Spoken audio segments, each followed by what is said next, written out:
They told Lena the cabin was cursed, but she laughed it off. A weekend away and sounded perfect. No cell service, just no silence. The cabin stood crooked among its wood, darkened like charred flesh, as though fire had failed to kill it. The air tasted of soot. Lena pushed hinges, screaming like something alive, encoded in a thin gray film. Furniture, dishes, even the bed clung to everything, drifting if she touched it. This was cold. Yet smoke curled faintly from the chimney outside. It was dust. Just dust. That night, footsteps, though she hadn't moved. She sat pounding, watching the shadows stretch across the walls.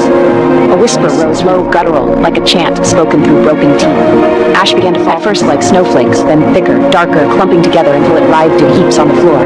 The shapes rose, half human, half scorched black, eyes glowing like coals. "Get out!" They rasped for the door, but it had vanished. In its place, a wall of splintered wood oozing sap the color of blood. She turned back. The cabin seemed to breathe, expanding and contracting like ribs.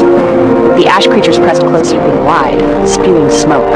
One grabbed her wrist. Its flesh crumbled under her touch, clumps of ember. Beneath was bone, etched with screaming faces that seemed to shift and yanked free and ran upstairs.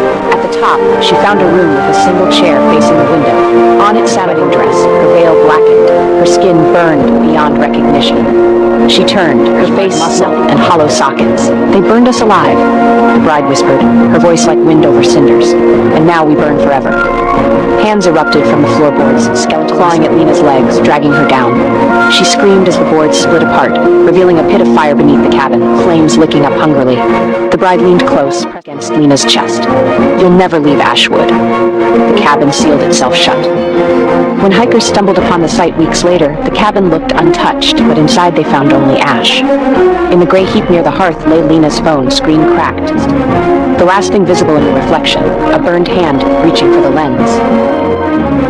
The last thing visible in the reflection, a burned hand reaching for the lens.